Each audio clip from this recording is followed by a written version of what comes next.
see what I did there? Do you see what I did there? I found a fan. It's not spinning. I wanted it to spin.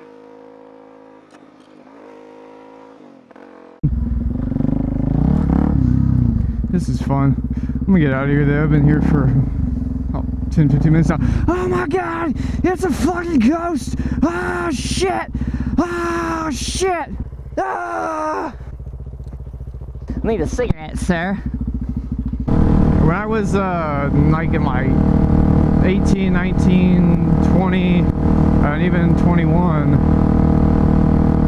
yeah, I was living with like I was living in just like rented houses with guys, and we always had like pit bikes and sport bikes and fucking ridiculous cars and just dumb shit that people our age would buy when they have extra money.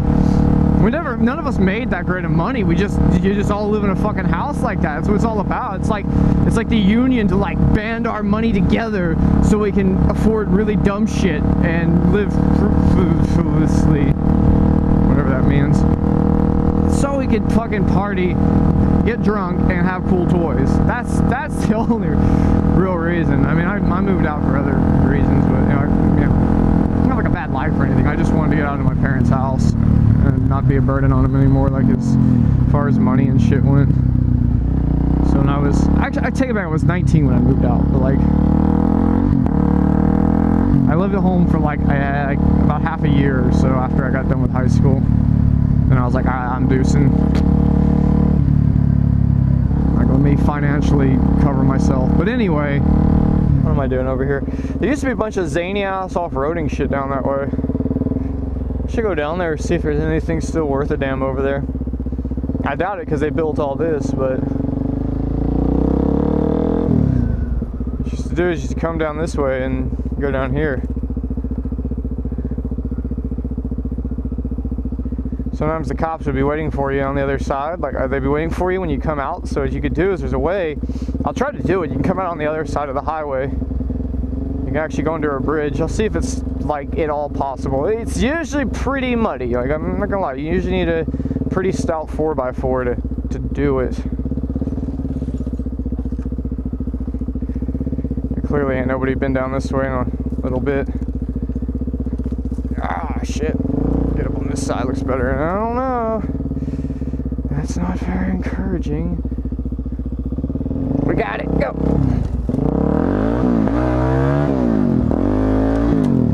Alright, you were just straight up in the way. Ha! Fuck you! Woohoo! And that ends this. What's the saying about living with the guys? Man, yeah, we had all sorts of toys, pit bikes and all sorts of shit. It's all fun. I suggest if you can to do that at some point in your life. You know, just get like, if you're young enough. If you're old and you're watching this, you're fucking lost your turtle, man! Fortunate, because my bike's a DRZ and weighs 10 million pounds, I broke all the branches going in there the first time. So it was easy to leave now. Oh, DRZs made of pure lead. People act like they're super heavy, and I guess they kind of are. Like, yeah. Anyway, I remember like I moved out with my friend of mine, and then a bunch of my friends moved into this house not long like after. Whoa, sliding back down the hill. I was like, whoa, no. I ended up moving into that house though with my friends because my place, me and my roommate ended up like not re-signing our lease, and they were still had some time, and I ended up moving in with them. And taking a spot that got opened up, and I don't know, that doesn't matter. It's cool, like, it's almost like it was a party house. It's kind of cool to live in a party house. At the same time, it's kind of like, you know, I really don't know what to think about it because it's sort of fucked up.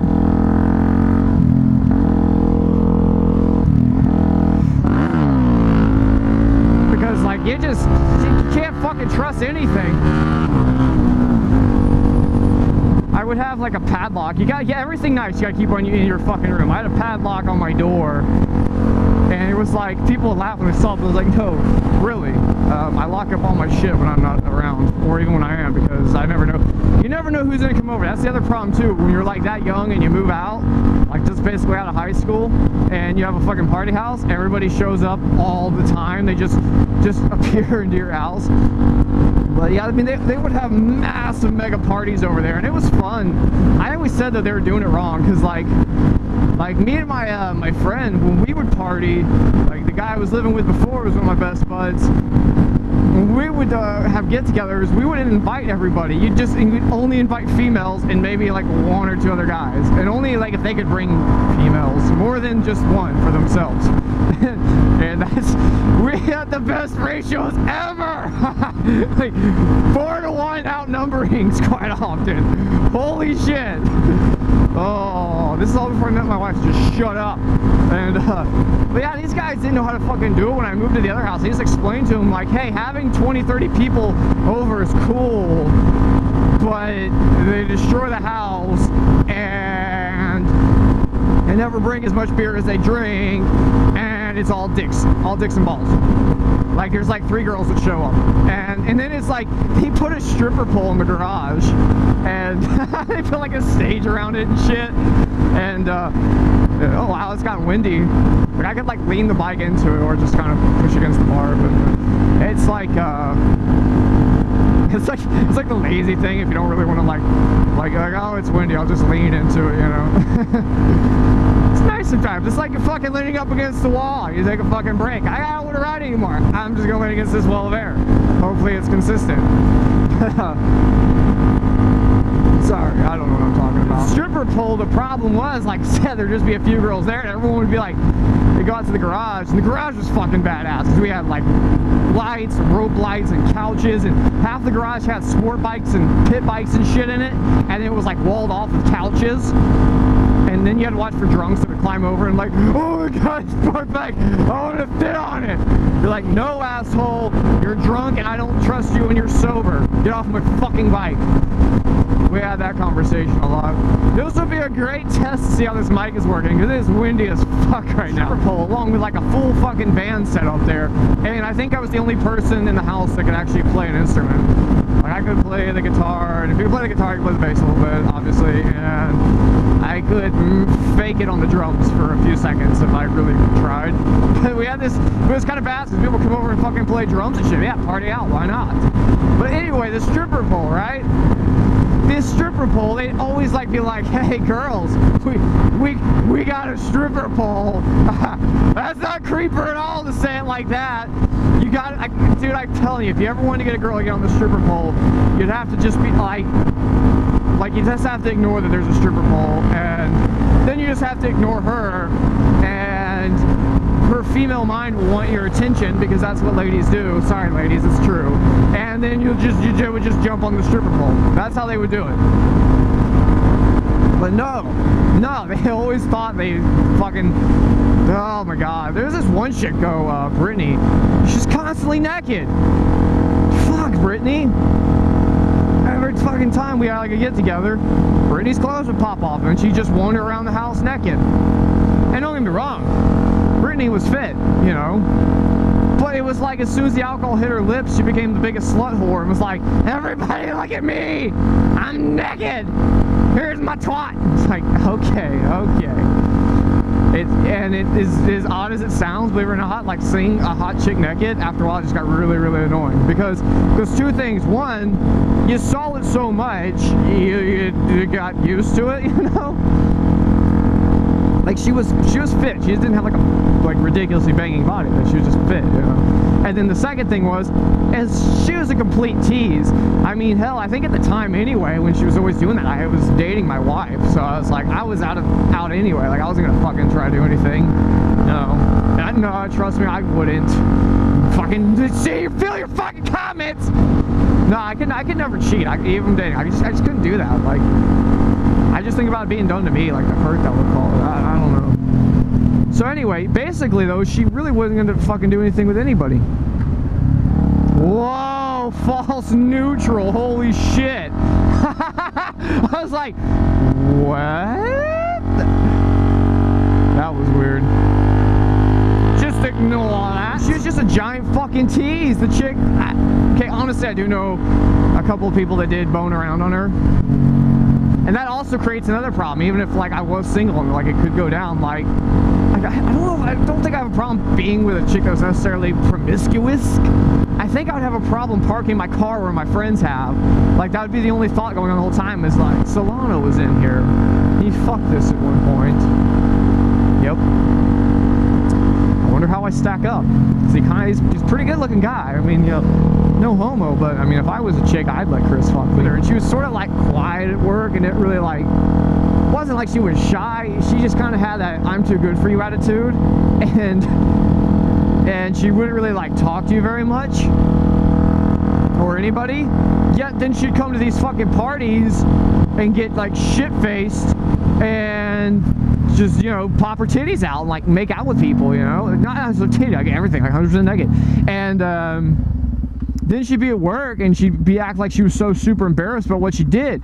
And the thing of it is though, is she would just do it again the next fucking night.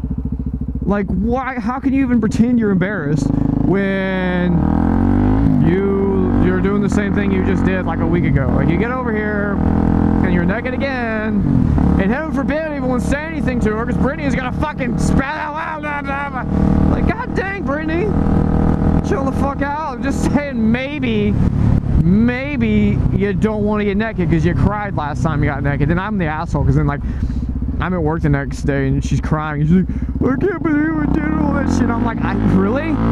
I'd be surprised if you didn't, because you're fucking naked at my house, like all this do shit like that. I don't get it. That's so like insanely like in need of attention. It's psychologically fucking weird. The front of the house smelled like beer the entire time, thanks to me. Right? Let me explain how I pulled off this magic. We have kegs a lot, right? And we would never have to turn our kegs back in. We never had keg deposits because somehow we didn't steal them. We just had like 3 kegs. I don't know where the fuck they came from, honestly. Nobody that lived in that house jacked them. Just people that came and partied, I think, did. But hey, we didn't pay keg deposits, so I mean, it was nice. The fucking keg beer, believe it or not, doesn't get all drinking up like you would think it would, right? Like, who doesn't like finish off the fucking keg? But sometimes you would just find out like the next day, like,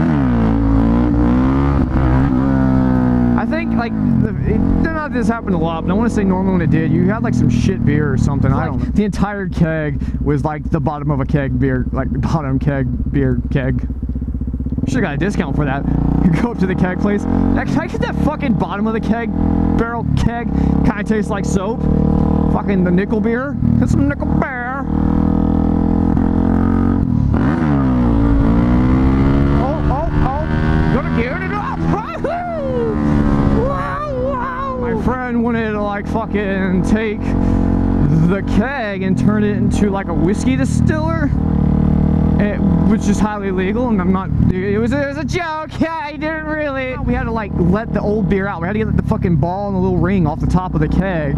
And the kegs, they're a little bit pressurized just from like fucking compensation. Compensation. Yes, I'll teach the class fucking compensation. I didn't know that. That's because you're fucking retarded. Yeah, like, so we couldn't, like, we didn't want to just, you couldn't pop it off. Like, fucking, first of all, the ball was holding pressure against the ring, and even if you could get off, it'd fucking shoot out and blow your fucking face off. So we had this giant pole, right? This giant pole. Yeah! We smashed it all up against the fucking thing. The little ball to get it out. We pushed it in, and beer just started fucking guzzling out, like when you push on a giant, you know, it's what you push on the giant stick, and then it it was all over us. It was all over our faces. So we got all the beer out. I'm saying beer because I'm just all not paying attention to what I'm doing. We got it all gushed all out onto the fucking front yard, and then we were able to unpressurize it. And I mean, like, the beer, you think what our fucking neighbors must have thought of us. Oh, they loved us. Fucking this neighborhood was full of 2 kinds of people. People who were young like us that partied because UTD was right next to us where we were fucking living. Like right next to us, if you know what UTD is. So we thought and referred to us as a, yes, we met the cops a lot living there. Like, starts to see your ID and they'd be like, oh, you live here. Like, that was bad. Just as a frat house, or you weren't. And like the other people that were in the frat house, just everyone was like fucking, I swear to God, if they weren't like an average age around, like in the like early 20s to teens, they were the average age of like 50 to 60. So these neighbors, you know, they drive out there and they see us fucking like woo, fucking blowing a keg out. Like, who the fuck does that?